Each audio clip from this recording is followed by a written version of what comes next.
HarperCollins presents Mary Poppins in Cherry Tree Lane by P.L. Travers. Read by Olivia Colman.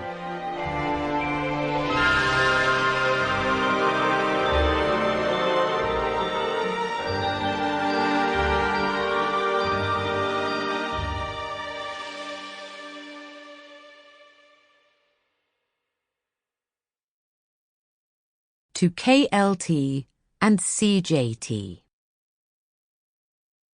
It was Midsummer's Eve.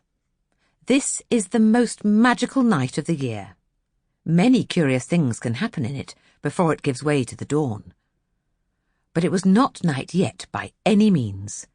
The sun, still bright, was dawdling to the west, lazily taking his time about it, as though reluctant to leave the world. He felt that he had done it proud, putting upon it a shine and a polish that would not quickly fade. His own reflection shone back at him from fountains, lakes, and window panes, even from the ripened fruit that hung in the trees of Cherry Tree Lane, a place well known to him. Nothing like sunshine, he flattered himself, as he noted the glitter of the ship's lanterns on either side of the Admiral's gate, the sparkle of the brass knocker on the door of Miss Lark's mansion, the gleam that came from an old tin toy, abandoned apparently by its owners, in the garden of the smallest house. This, too, was a place well known to him. Not a soul in sight, he thought to himself, as he sent his long light over the lane and then across the open space, large and green and blossoming, that spread beside and beyond it. And this, too, he knew well. After all, he had had a hand in its making. For where would they be, tree, grass, and flower, without, as it were, his helping hand, greening the grass, coaxing the leaf from the bare bough, warming the bud into flower? And here, among lengthening light and shadows, there was a soul in sight. "Who's that, down there in the park?" he wondered, as a curious figure went back and forth, blowing a whistle and shouting. Who else could it be but the park keeper? It was no wonder, however, that the sun did not recognise him, for in spite of the heavy heat of June, he was wearing a black felt seafaring hat, painted with skull and crossbones. "Obey the rules! Remember the bylaws! All litter to be placed in the baskets!" he bellowed. But nobody took any notice. People went strolling hand in hand, scattering litter as they went, deliberately sauntering on lawns whose notices said, "Keep off the grass," failing to observe the rules, forgetting all the bylaws.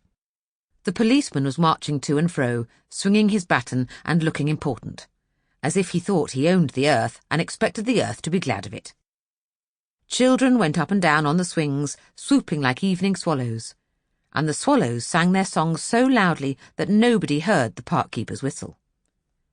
Admiral and Mrs. Boom, sharing a bag of peanuts between them and dropping the empty shells as they went, were taking the air in the long walk.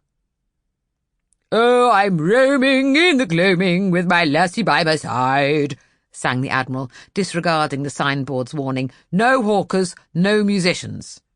In the rose garden, a tall man in a cricketing cap, a little too small and skimpy for him, was dipping his handkerchief into the fountain and was mopping his sunburnt brow. Down by the lake, an elderly gentleman in a hat of folded newspaper stood turning his head this way and that, sniffing the air like a gun dog.